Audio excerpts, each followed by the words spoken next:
Bienvenidos a Epic Media, donde podréis encontrar interesantes podcasts relacionados con diferentes temas del intervencionismo cardíaco. Esperamos que os gusten. Buenos días a todos, yo soy Enrique Gutiérrez, soy cardiólogo del Hospital Gregorio Marañón.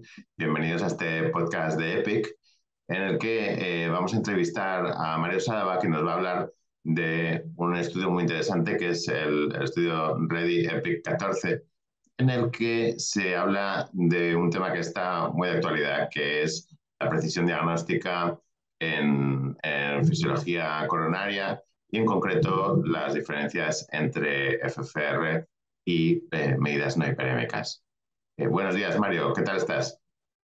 Bien, Enrique, muchas gracias por invitarme a compartir con vosotros los resultados más significativos del estudio Ready Epic 14 sobre la discordancia entre índices de reposo índice epidémico con guía de sensor óptico. Cuéntanos cómo surgió esta idea, cuál era vuestro propósito cuando pensasteis este estudio. Bueno, sí, como ya sabemos todos, el estudio funcional con guía de presión lo podemos hacer tanto en reposo como en hiperemia, con valores de corte diferentes, pero ambos con la misma indicación clínica en las guías. A pesar de la validación de la técnica en distintos estudios clínicos, su refrendo en las guías, puede haber variabilidad diagnóstica tanto cuando repetimos el mismo índice, cuando estamos cerca del valor de corte. Por ejemplo, en este estudio de la izquierda podemos ver que cuando estamos cerca del 0,80, puede haber, si repetimos la determinación, hasta un 20-25% de las veces tenemos un resultado diferente al que hemos hecho, ¿no? Y también cuando hacemos ambos índices, se han objetivado también en distintos estudios una discordancia entre ambas técnicas de hasta el 20%, ¿no? Esta discordancia puede ser índice de reposo negativo, FR positivo o viceversa. Estos estudios están realizados con guías de presión de sensor piezoeléctrico, que son más sensibles a cambio de temperatura y humedad. Y realmente cuando hacemos estos estudios con una guía de sensor óptico, la guía de sensor óptico es menos o no se afecta por los cambios de temperatura y de humedad, y la conexión también es más segura, con lo cual las mediciones son más reproducibles. Y también otro aspecto muy importante es el drift de la señal, que es un tema que nos ha estado molestando durante muchos años, que nadie habla de ello, hay muy pocos datos al respecto, es una especie de an elephant in the room que dicen los ingleses, ¿no? Es un tema que molesta, pero que no se habla de ello. Y también queríamos ver la incidencia de drift con la guía de presión de sensor óptico. Entonces, claro, realmente el drift es un tema importante porque estamos tomando decisiones muy cerca del punto de corte, donde un milímetro de mercurio puede tener importancia. ¿Qué dispositivo habéis utilizado para este estudio? ¿Habéis utilizado una guía cualquiera o una en especial? Bueno, este estudio lo llevamos a cabo con la guía de presión de OPSES, la OptoWire 2, y bueno, hicimos un estudio prospectivo, multicéntrico, observacional, donde a las lesiones angiográficas de más del 50% hicimos un estudio con guía de presión y hicimos dos determinaciones consecutivas de DPR, índice de reposo, y de FFR, ¿no? Y evaluamos las variables clínicas y anatómicas que se relacionaban con la discordancia. El objetivo del estudio fue identificar estas variables y también ver la reproducibilidad diagnóstica con cada una de los índices, ¿no? Y la tasa de drift. Participaron 13 centros nacionales, se reclutaron 363 pacientes y se valoraron 430 lesiones. En cuanto a la reproducibilidad diagnóstica con el índice de reposo del DPR, o sea, cuando repetimos el índice de reposo otra vez, cuántas veces obtenemos el mismo resultado positivo o negativo. Pues bien, la reproducibilidad diagnóstica con el DPR es altísima, es un 95,8%, con un coeficiente de correlación también muy alto, 0,97, y una desviación estándar muy baja de 0,5. 0,19. Así tenemos una variabilidad diagnóstica del 4,2%, ¿no? Cuando volvemos a repetir la prueba, solo un 4% nos da un diagnóstico diferente al previo. Obviamente, cuando nos juntamos al punto de corte, pues esta estabilidad aumenta al 9,3%, ¿no? En cuanto a la reproducibilidad del FFR, cuando repetimos otra vez el FFR en esos pacientes, también tenemos una reproducibilidad diagnóstica muy alta, cerca del 95%, con una cociente de correlación también muy buena y baja desviación estándar, un poquito más que con el EPR, pero bueno, esto es intrínseco a la técnica. Y pues también en cuanto a la variedad diagnóstica, pues cuando estamos más cerca del punto de corte, pues, pues sube un poquito. En cuanto a la discordancia entre índices, se observaron un 15% de discordancia entre FFR y DPR, siendo FFR positivo, DPR negativo en el 8,2% de las veces y la discordancia inversa, FFR negativo, DPR positivo en el 7,5% de las veces. O sea, es bastante poca discordancia, ¿no? Y además, más o menos distribuido mitad y mitad hacia positiva y negativa.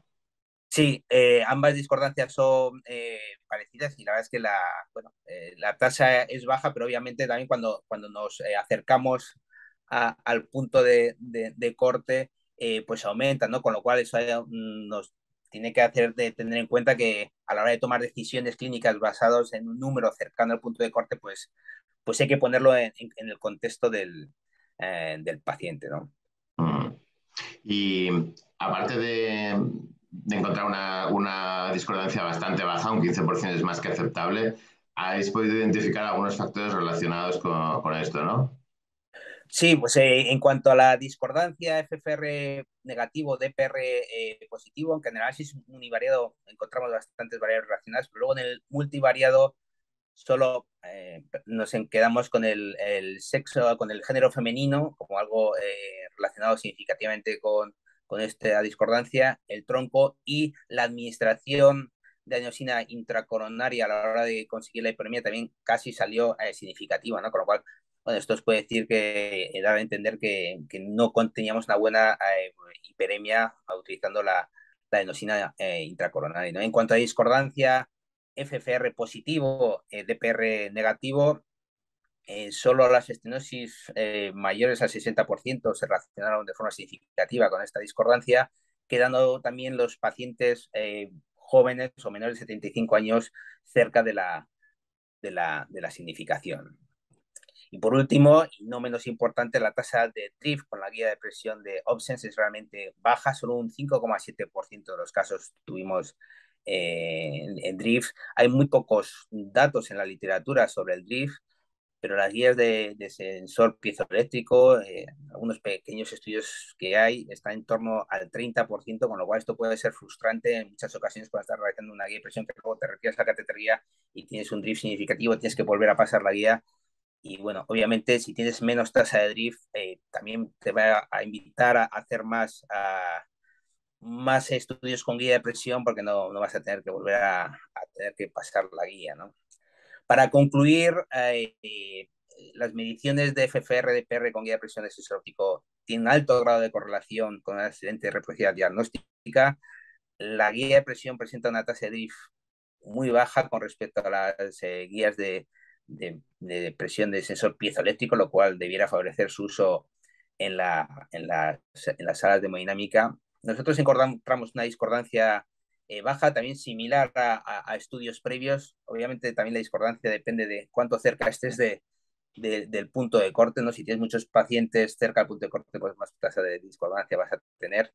Y sí que es cierto que nosotros los factores relacionados con la discordancia, pues solo nos salió significativo lesiones de Mayer del 60% para un FFR positivo, DPR negativo, y género femenino y afectación del tronco para el FFR negativo, DPR positivo. Bueno, pues yo creo que son resultados buenos, una tasa de discordancia bastante baja y algunas cosas muy interesantes. Lo del tronco más o menos le veo sentido, como si fuera también una idea proximal. pero estoy bastante intrigado por el tema de por qué las mujeres van a tener más probabilidad de discordancia positiva. ¿Qué opinas tú de esto? Bueno, eso puede estar en relación con el flujo basal más alto que se ha visto en estudios que tienen las mujeres, ¿no? Con lo cual, eso va a dar pie a que al tener un flujo de reposo, por decirlo así, más alto, tengamos más porcentaje de PRs positivos y por contra, el FFR, como basalmente ya tiene un flujo basal alto, va a ser más difícil que consigan aumentar el flujo a través de la lesión y hacer más evidente el gradiente, ¿no? Con lo cual yo creo que puede estar en relación con ese factor. Y otra cosa que te quería preguntar es, estos casos de discordancia, sobre todo en torno al punto de corte que encontramos, ¿tienen alguna importancia o cómo hay que considerarlos? ¿Son positivos, son negativos? Bueno, aquí en esta diapositiva que tengo aquí preparada, obviamente aunque en nuestro estudio no encontramos muchas variables relacionadas con la discordancia, hay estudios previos que han encontrado distintos factores relacionados con la misma, ¿no? ¿Y qué implicación clínica tiene esta discordancia?